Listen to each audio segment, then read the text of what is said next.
கடகம் கடகராசி நேயர்களுக்கு உங்கள் வாழ்க்கை அதாவது லைஃப் எப்படி போகும், என்னென்ன நட்சத்திரத்தில் பிறந்திருப்பீங்க, அந்த நட்சத்திரத்துக்கு உண்டான குணாதிசயம் என்ன, உங்கள் கேரக்டர் என்ன, அது மாதிரி என்னென்ன கிரக அமைப்பு உங்களுக்கு இருக்கும், அதாவது உங்களுக்கு அந்த என்னென்ன கருமாவில் பிறந்திருப்பீங்க, இதெல்லாமே நம்ம தெளிவாக பார்த்துடலாம். சரிங்களா? அந்த ராசிக்கு நம்ம பார்க்க போகிறோம். லக்னத்துக்கு பார்க்க போகிறது கிடையாது. நம்ம ராசி கடக ராசிக்கு வந்து அந்த மற்ற கிரகங்கள் மட்டும் எப்படி இருக்கும், உங்களுக்கு எப்படி பலமாக இருக்குமா, இல்லை பாசிட்டிவாக இருக்குமா, நெகட்டிவாக இருக்குமா, என்ன இது அந்த கடகராசியில் பிறந்ததுக்கு உண்டான அந்த அமைப்பு என்ன, அந்த கர்மா என்ன, இந்த பிறவியில் என்னென்ன அனுபவிப்பீங்க, இதெல்லாமே நம்ம பொதுப்பலனாக நம்ம அந்த வீடியோவில் நம்ம தெளிவாக பார்க்க போகிறோம். கடகம்ங்கிறது 4வது ராசிங்க. அதாவது காலச்சக்கரத்துக்கு வந்து பார்த்திங்கன்னா 4வது வீடு கடகராசி. ராசி அதிபதி யாருன்னா சந்திரன். சரிங்களா? ஒரு சில பேருக்கு வந்து பார்த்திங்கன்னா கடகராசி அதிபதி வந்து சந்திரனாக வருவார். அது வளர்பிறை சந்திரனாக வரலாம், அல்லது தேய்பிறை சந்திரனாக வரக்கு வாய்ப்பு இருக்குது. பொதுவாகவே கடகராசிக்காரங்க பாருங்கள், ஒரு இறக்க சுபாவம் உள்ளவங்களாக இருப்பாங்க, இலகிய மனசு கொண்டவங்க, இறக்க குணம் கொண்டவங்களாக தான் இருப்பாங்க கடகராசிக்காரங்க. ஏன்னா தாய்மை குணம் உங்களுக்கு ரொம்ப அதிகமாக இருக்கும். ஏன்னா சந்திரனாலே ஒரு தாய்க்கு உண்டான கிரகம் தானே, பூமியோட துணைக்கோளே சந்திரன் தான். அப்போ இலகிய மனசாக இருப்பீங்க, அன்பு பாசத்துக்கு கட்டுப்பட்டவங்களாக இருப்பாங்க, அடுத்தவங்களுக்கு உதவி செய்வாங்க, மனசாட்சிப்படி நடந்துக்குவாங்க. ஆனால் கொஞ்சம் மைண்டு வந்து ஒரு ஸ்டடியாக இருக்காதுங்க உங்களுக்கு. மைண்டு வந்து எப்போயுமே கொஞ்சம் ஆசிலேஷன் மைண்ட் இருக்குது, ஒரு தெளிவாகவே இருக்க மாட்டீங்க. ஒரு 10 நாள் நல்லா இருப்பீங்க, இன்னொரு 10 நாள் வந்து குழப்பத்தில் இருப்பீங்க. அந்த மூட் ஸ்விங்குன்னு சொல்லுவாங்க. இந்த மூட் ஸ்விங் வந்து இந்த கடகராசிக்காரங்களுக்கு நிச்சயமாக வந்துடும். ஏன்னா சந்திரன் என்ன 15 நாள் வந்து வளர்பிறையாக இருப்பார், ஒளிச்சந்திரனாக இருப்பார், 15 நாள் தேய்பிறை சந்திரனாக இருப்பார், இருள் சந்திரனாக இருப்பார். அதே மாதிரி தான் 15 நாள் 10 நாள் நல்லா இருப்பீங்க, 10 நாள் 15 நாள் வந்து பார்த்திங்கன்னா அப்படியே ஆள் கொஞ்சம் டல்லாகிடுவீங்க, அப்படியே மைண்டு மாறும் உங்களுக்கு. அதனால் ஒரு தெளிவில்லாத சுச்சுவேஷனில் கண்டிப்பாக கடகராசிக்காரங்க இருப்பாங்க. ஒரு மைண்ட் எப்போவுமே ஒரு குழப்பத்திலே இருக்கும். ஏன்னா நீர் கிரகம் தானே சந்திரன், தண்ணி ஒரே இடத்துல இருக்காது, அங்கேங்கன்னு போயிட்டு வரும். அதே மாதிரி தான் மைண்டு அலப்பாஞ்சிட்டே இருக்கும், மைண்டு ஒரு ஸ்டெடியாகவே இருக்காது உங்களுக்கு. ஆனால் தாய்மை குணம் இருக்குங்க, இறக்க சுபாவம் இருக்கும், உங்களை ஈஸியாக ஏமாற்றுவாங்க கடகராசிக்காரங்க. நிறைய இடத்துல அந்த இலகின மனசுக்காகவே அடுத்தவங்களுக்கு உதவி செஞ்சு ஏமாந்த கடகராசிக்காரங்க நிறைய பேர் இருக்கீங்க. இப்போ உங்கள் ராசியில் வந்து பாருங்கள் 3 நட்சத்திரம் வரும். அதாவது புனர்பூச நட்சத்திரம், பூச நட்சத்திரம், ஆயில்ய நட்சத்திரம். அதாவது புனர்பூச நட்சத்திரக்காரங்க கடகராசியில் பிறந்தவங்களுக்கு பாருங்கள், ஆன்மீக சிந்தனை ரொம்ப அதிகமாக இருக்கும், இறக்க குணம், இலகன மனசு இருக்கும், ஏமாளியாக இருப்பாங்க, உங்களை ஈஸியாக எடுத்தவங்க ஏமாற்றுவாங்க. இதெல்லாம் புனர்பூச நட்சத்திரக்காரங்க கண்டிப்பாக அவங்க லைஃப் அனுபவிக்காமல் இருக்கவே முடியாது. ஈஸியாக ஏமாந்து போவாங்க. நல்ல குணமும் உங்களுக்கு இருக்கும், ஆன்மீக சிந்தனை அதிகமாக இருக்கும், தெய்வ நம்பிக்கை உள்ளவங்க தான் இவங்க. பூச நட்சத்திரக்காரங்கள் அதே மாதிரி தாங்க. பூச நட்சத்திரக்காரங்க பிடிவாதக்காரங்களாக இருப்பாங்க, எதையும் ஏற்றுக்க மாட்டாங்க, ஆன்மீக சிந்தனை உங்களுக்கு அதிகமாக இருக்கும், ஒரு குழப்பவாதியாக இருப்பாங்க, ஒரு மெச்சூரிட்டியான ஒரு பர்சனாக இருப்பாங்க. சரிங்களா? ஒரு சில பேர்லாம் பாருங்கள், நல்ல ஒரு பக்குவம், ஒரு சின்ன வயசில் நல்ல பக்குவப்பட்டவங்களாக இருப்பாங்க, இந்த மெச்சூரிட்டி அதிகமாக இருக்கும். அப்பேற்பட்டவங்க தான் இந்த பூச நட்சத்திரக்காரங்க. இது ஒரு ஆன்மீக நட்சத்திரம் தான். ஆனால் மைண்டு ஒரு தெளிவு இருக்காதுங்க, எப்பவுமே ஒரு மந்தமாகவே, ஒரு சோம்பேறித்தனமாகவே, ஒரு எதாவது சரி அப்புறம் பார்த்துக்கலாம் தள்ளி போடுறது எல்லாமே இந்த பூச நட்சத்திரக்காரங்க தான். ஆயில்ய நட்சத்திரக்காரங்க, ஆயில்யங்கிறது ஒரு அருமையான ஒரு நட்சத்திரங்க. சரிங்களா? கட் அண்ட் ரைட்டாக இருப்பாங்க, இது ஆணாக இருந்தாலும் சரி பெண்ணாக இருந்தாலும் சரி. ஆயில்யங்கிறது உங்களுக்கு புதனோட நட்சத்திரம், சந்திரனோட வீட்டில் இருக்கிறதுனால புத்திசாலியாக இருப்பாங்க, புத்தி கூர்மையுடையவர்கள் ஆயில்ய நட்சத்திரக்காரங்க. புத்திசாலியாக இருப்பாங்க, நல்ல ஒரு டெக்னிக்கல் மைண்ட் கொண்டவங்களாக இருப்பாங்க, கம்ப்யூட்டரில் பூந்து விளையாடுறவங்க, டெக்னிக்கல் விஷயங்களாக பாருங்கள் இந்த ஆயில்ய நட்சத்திரக்காரங்களுக்கு அருமையாக வரும். கணக்கு வழக்கில் அக்கௌண்ட்ஸு, கணக்கு வழக்கு, இந்த ஐடி ஃபீல்டில் இருக்கவங்க, கம்ப்யூட்டர் ஃபீல்டில் இருக்கவங்க, மீடியாவில் இருக்கவங்கலாம் பாருங்கள் இந்த அவிட்ட நட்சத்திரக்காரங்களாக இருப்பாங்க. இது கட் அண்ட் ரைட்டான ஒரு இதுங்க, கரெக்டாக இருப்பாங்க. சரிங்களா? கரெக்டாக நடந்துக்குவாங்க, பண விஷயத்தில் கரெக்டாக இருப்பாங்க. அவிட்ட நட்சத்திரக்காரங்க பயங்கர புத்திசாலியாக இருப்பாங்க, எந்த பிரச்சனை வந்தாலும் ஈஸியாக வெளியே வருவாங்க, அந்த பிரச்சனை சமாளிக்கக்கூடிய அந்த கெப்பாசிட்டி இவங்களுக்கு இதாக இருக்கும். நிறைய நண்பர்களை சேர்த்து வச்சுருப்பாங்க. சரிங்களா? இவங்கள கூடவே பார்த்திங்கன்னா ஒரு சர்க்கிள் இருக்கும் அவிட்ட நட்சத்திரக்காரங்களுக்கு. அது வந்து பார்த்திங்கன்னா இயல்பாகவே அவங்களுக்கு அமைஞ்சிரும். அதாவது இந்த புத்திசாலித்தனத்தினால அடுத்தவங்களுக்கு அட்வைஸ் பண்ணுறவங்களாம் இருப்பாங்க இந்த அவிட்ட நட்சத்திரக்காரங்க. குழப்பம் ஒரு பக்கம் இருந்தாலும் அந்த புத்திசாலித்தனம், புத்தி கூர்மை, அந்த அறிவாளியாக இருக்கிறவங்க தான் இந்த நட்சத்திரக்காரங்க. இப்போ வந்து பாருங்கள், உங்கள் ராசி அதிபதி சந்திரன் 11ஆம் இடத்துல போய் உச்சமடைகிறார், அங்கே போய் பலம் அடைகிறார் உங்களுக்கு. சரிங்களா? அதாவது மூத்த சகோதரன், இப்போ வந்து உங்களுக்கு அண்ணனோ அக்காவோ இருக்காங்கன்னா அவங்க மூலம் உங்களுக்கு ஏதோ ஹெல்ப் கிடச்சிருங்க, சப்போர்ட் கிடச்சிரும். இல்லை அவங்க உங்களுக்கு ஏதாவது ஹெல்ப் பண்ணலன்னு நீங்கள் போய் உங்களுக்கு உதவி பண்ணிடுவீங்க. இது 2ல் ஏதோ நடந்துடும். ஒன்றா அண்ணனோ அக்காவோ உங்களுக்கு உதவி பண்ணுவாங்க, இல்லை நீங்கள் அவங்க கூட உதவி பண்ணி அவங்க கூடவே கடைசி வரைக்கும் ஒன்றா இருக்க தான் பார்ப்பீங்க. எப்பேற்பட்ட சண்டை வந்தாலும், பிரச்சனை வந்தாலும், பஞ்சாயத்து வந்தாலும், சின்ன சின்ன சண்டை வந்தாலுமே மறுபடியும் ஒன்று சேரக்கூடிய அந்த அமைப்பு கண்டிப்பாக கடகராசிக்காரங்களுக்கு இருக்கும். உங்கள் ராசிநாதன் எங்கே போய் நீச்சமடைகிறாரு? உங்கள் ராசிநாதன் வந்து பார்த்திங்கன்னா 5ஆம் இடத்துல போய் பூர்வ புண்ணிய ஸ்தானத்தில் போய் நீச்சமடைகிறார். ஒரு சில பேர்த்துக்கு பூர்வீகத்தினால பிரச்சனை, வில்லங்கம், பகை, இதெல்லாமே ஒரு சில பேர்த்துக்கு இந்த கடகராசிக்காரங்களுக்கு ஏற்பட்டுருது. குழந்தைங்கனால மன வருத்தம். ஒரு சில பேருக்கெல்லாம் பாருங்கள், குழந்தைங்க, ஏன்னா கடகராசிக்காரங்க பாசம் வச்சுட்டிங்கன்னா விடவே மாட்டீங்க, அவங்க பாசத்துக்காக நீங்கள் என்ன வேணால் பண்ணுவீங்க, இந்த லெவலுக்கு வேணால் எக்ஸ்ட்ரீம் லெவல் போவீங்க. ஆனால் குழந்தைங்கனால ஒரு மனக்கலக்கம், மன நிம்மதி போகிறது, குழந்தைகளுக்கு அடிக்கடி ஹெல்த் பிரச்சனை வர்றது இந்த கடகராசிக்காரங்களும் பார்க்க முடியுது.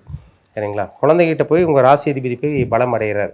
அப்போ உங்கள் மனம் எங்கே இருக்குன்னா 5ஆம் இடத்துல போய் விருச்சக ராசியில் போய் நீச்சம் அடைகிறதுனால குழந்தைங்க விஷயத்தில் நினச்சி ஏதோ ஒரு கலக்கம், ஏதோ ஒரு கவலை.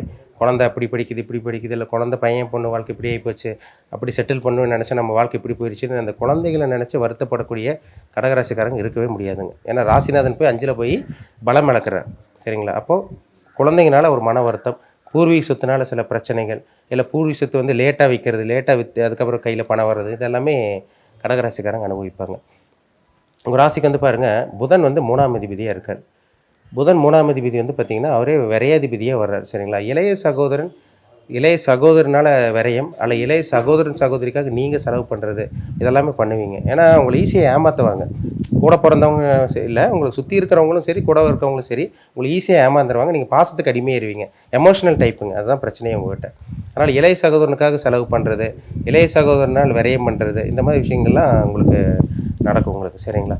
உங்களுக்கு வந்து பார்த்திங்கன்னா 7ஆம் அதிபதி வந்து சனி வந்து 8ஆம் அதிபதியாக வர்றாரு உங்களுக்கு.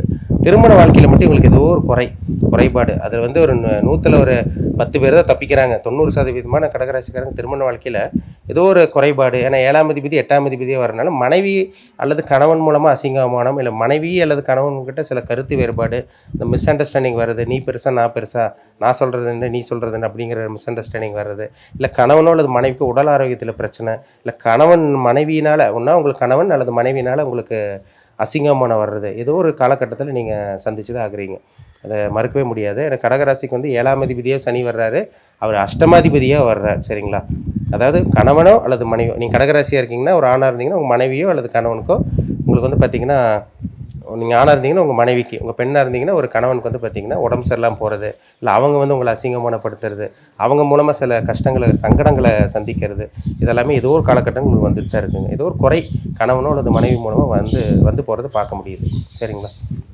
உங்கள் ராசிக்கு வந்து 6ஆம் அதிபதியே வந்து பார்த்திங்கன்னா 9ஆம் அதிபதியாக உங்களுக்கு வந்துடுறார். சரிங்களா? தந்தை வந்து பார்த்திங்கன்னா இப்போ ஒன்றா கடகராசிக்காரங்களுக்கு தந்தை வந்து விரோதமாயிருவார். தந்தைக்கும் உங்களுக்கு ஆகாமல் போகும், அப்பாவுக்கு உங்களுக்கு ஆகாமல் போகலாம். இல்லை அப்பா உங்களுக்கு செட் ஆகுதுங்களா, அப்பா செட் ஆகுச்சுன்னா, இல்லை அப்பா வந்து அடிக்கடி ஹெல்த் பிரச்சனை, அப்பாவுக்கு வந்து உடல் ஆரோக்கியத்தில் பிரச்சனை அடிக்கடி வர்றதை பார்க்க முடியும். ஏன்னா 6ஆம் அதிபதி அவர் தான், 9ஆம் அதிபதி அவர் தான். அப்போ தந்தைக்கு வந்து அடிக்கடி ரோகம் ஏற்படுறது, நோய் ஏற்படுறது, தந்தை போய் கடனில் போய் மாட்டிக்கிறது, சொத்தை விற்று வந்து பார்த்திங்கன்னா பணம் வந்ததுங்க, அதுக்கு போய் அங்கே போய் இது பண்ணி கடலில் போய் மாட்டிக்கிட்டார், பிஸ்னஸில் போய் மாட்டிக்கிட்டார். இந்த மாதிரிலாம் சொல்கிற நிறைய கடகராசிக்காரங்க இருக்காங்க. அதாவது தந்தைக்கு வந்து பார்த்திங்கன்னா நீங்கள் வந்து எதிரிகளாக இருப்பீங்க, இல்லை தந்தை உங்களுக்கு எதிரியாக இருப்பாங்க, அண்டர்ஸ்டாண்டிங் இல்லாமல் இருக்கும். இல்லை தந்தை எதிரி இல்லாமல் இருக்கு, நல்லா அண்டர்ஸ்டாண்டிங்காக இருந்தாருன்னா அவர் அடிக்கடி வந்து நோய்வாய்ப்படுறது, அடிக்கடி போய் கடன் தொல்லையில் போய் அதிகப்படியாக மாட்டுறது எல்லாமே கடகராசிக்காரங்களுக்கு இருக்கும். இது ஒரு ஜென்ரலான கான்செப்ட் தான். உங்கள் பிறப்பு ஜாதகத்தை பார்த்தா நம்ம தெளிவாக சொல்ல முடியும். சரிங்களா? அது மற்ற கிரக நிலையாக இருக்குது. நம்ம சூரியனை பார்க்கணும், 9ஆம் இடத்தை பார்க்கணும், 9ஆம் அதிபதி பார்க்கணும், இதெல்லாம் வச்சு தான் இந்த 3 அமைப்பு வச்சு தான் நம்ம சொல்ல முடியும். சரிங்களா? பொதுவாக வந்து கடகராசிக்காரங்களுக்கு இந்த தந்தை மூலமாக எதிர்ப்புகள், அல்லது தந்தைக்கு அடிக்கடி உடல்நல கோளாறு, தந்தைக்கு வந்து அடிக்கடி வந்து பார்த்திங்கன்னா கடன் தொந்தரவுகள், இதெல்லாமே கடன் சுமை அதிகரிக்கிறதெல்லாம் பார்க்க முடியுது. சரிங்களா? இப்போ உங்களுக்கு வந்து சுக்கிரன் வந்து உங்கள் ராசிக்கு 4ஆம் அதிபதியே வருவார். அவர் வந்து பாருங்கள் 9ஆம் இடத்துல போய் உச்சமடைகிறார். சரிங்களா? 4ஆம் அதிபதி வந்து 11ஆம் அதிபதி 9ஆம் இடத்துல உச்சமடைகிறதுனால இப்போ வண்டி, வீடு, வாகன சொத்தெல்லாமே வந்து பார்த்திங்கன்னா கடகராசிக்காரங்க ஒரு நல்ல ஒரு வாழ்க்கை, ஒரு நல்ல ஒரு வீடு வாங்கணும், நல்ல ஒரு ஆடம்பரமான வாழ்க்கையை வாழணும், ஒரு டீசெண்டான ஒரு வாழ்க்கையை வாழணும். மற்றவங்க மாதிரி ரொம்ப பிரம்மாண்டமாக பெருசாக வாழலைன்னா கூட ஒரு நல்ல ஒரு வாழ்க்கையை வாழணும்னு நினைப்பீங்க. அது உங்களால் சுயமாக முன்னேறி, சுயமாக சம்பாதிச்சு, சுயமாக வந்து உழைச்சி நீங்கள் சம்பாதிக்கிற மாதிரி வரும். 4ஆம் அதிபதியும் உங்களுக்கு வந்து பார்த்திங்கன்னா உங்களுக்கு 11ஆம் அதிபதி வந்து சுக்கிரன் 9ஆம் இடத்துல போய் உச்சமடைகிறார். சரிங்களா? அதிர்ஷ்டத்தை ஈஸியாக தேடிக்குவீங்க, தானாக தேடி போவீங்க. சரிங்களா? வண்டி வாகனம்லாம் ஒரு குறிப்பிட்ட காலகட்டத்தில் அமையும். இல்லைன்னா வந்து ஆரம்ப பகுதியில் அமையிலேயே உங்களுக்கு 30-40 வயசுக்கு மேலே உங்களுக்கு அமைஞ்சிரும். ஒரு சில பேர்த்துக்குலாம், ஒரு சில பேருக்கு 20 வயசுலேயே கிடச்சிரும். உங்களுக்கு சின்ன வயசுலேயே தேவையானது கிடைக்கும். ஒரு சில பேர் 35-40க்கு மேலே தான் ஒரு சில பேர்த்துக்கு வாகன யோகமெல்லாம் அவங்களுக்கு அமையுது. சரிங்களா? இதுதாங்க அந்த அமைப்பு. சரிங்களா? இதுபடி தான் உங்களுக்கு வாழ்க்கை போகும். ஜனன ஜாதகத்தில் நல்ல தசாபுத்தியெல்லாம் நடந்துருக்குன்னா கிரகநிலையெல்லாம் வச்சு பார்க்கும்போது நம்ம அக்யூரேட்டாக தெரிஞ்சுக்கலாம். அது சில மாற்றங்களை கண்டிப்பாக ஏற்படுத்தி கொடுக்கும்.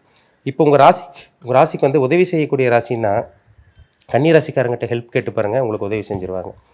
மீன ராசிக்காரங்களுக்கு உங்களுக்கு அப்படி ஒரு அண்டர்ஸ்டாண்டிங் இருக்கும். இப்போ மீன ராசிக்காரங்க உங்களுக்கு நல்ல ஒரு ஒத்து போயிடும். உங்களுக்கு அவங்க உங்களுக்கு உதவி செய்கிறவங்களா இருப்பாங்க மீன ராசிக்காரங்க. உங்களுக்கு சிம்ம ராசிக்காரங்க உங்களுக்கு நல்லாவே ஒத்து போகும். உங்களுக்கு மகர ராசி, கும்ப ராசினாங்க உங்களுக்கு ஆகாது. கடகத்துக்கு மகரம் கும்பமே ஆகவே ஆகாது. உங்கள் மனநிலை வேறு, அவங்க மனநிலை வேறு. உங்கள் மைண்ட் செட் வேறு, அவங்க மைண்ட் செட் வேறு. நீங்கள் ஒன்று சொன்னால் அவங்க ஏட்டிக்கு போட்டி ஒன்று சொல்லுவாங்க. அதனால் கும்பராசிக்கும் மகர ராசிக்காரங்கிட்டையும் மட்டும் கடகராசிக்காரங்க கொஞ்சம் கவனமாக இருங்க, ஜாக்கிரதையாக இருங்க. மற்றபடி இந்த சூரியனோட ராசி சிம்ம ராசி, செவ்வாயோட ராசி விருச்சக ராசி, மேஷ ராசி, தனுசு ராசி, மீன ராசிலாம் உங்களுக்கு நல்லாவே செட் ஆயிரும் உங்களுக்கு. அது முக்கியமான ராசின்னு சொல்லும் போது இந்த மீன ராசிக்காரங்களும் இந்த விருச்சக ராசிக்காரங்களும் மீன ராசிக்காரங்களும் விருச்சக ராசிக்காரங்களும் உங்களுக்கு நல்லா ஒத்து போயிடுவாங்க. இவங்களாம் நல்ல அண்டர்ஸ்டாண்டிங்கோடு இருப்பாங்க உங்களுக்கு. சரிங்களா? நீங்கள் என்ன தெய்வத்தை வழிபாடலாம் கேட்குறீங்க? பெண் தெய்வ வழிபாடு உங்களுக்கு சிறப்பாக இருக்குங்க. அம்மன் வழிபாடு, பெண் தெய்வ வழிபாடு, அம்பாள் வழிபாடு இதெல்லாம் உங்களுக்கு சிறப்பான ஒரு அமைப்பு கொடுக்கும். எல்லா தெய்வத்தை வழிபடலாம். பட் உங்கள் ராசிதிபதி சந்திரனாக இருக்கிறதுனால பெண் தெய்வ வழிபாடு உங்களுக்கு சிறப்பாக தரும், சிறப்பாக இருக்கும் உங்களுக்கு. அது குறிப்பிட்டு சொல்லப்போனால் என்ன லிங்கம் பார்த்தீங்கன்னா, அந்த ஒரு சில பேர் சிவன் வழிபாட்டில் இருப்பீங்க கடகராசிக்காரங்க. சிவன் வழிபாடும் போது அந்த 9 அதாவது உங்களுக்கு 9 கிரகம் மொத்தம் 12 ராசி இருக்குது. அந்த 12 ராசிக்குன்னு வந்து பார்த்திங்கன்னா ஒரு சில லிங்கங்கள் இருக்குது.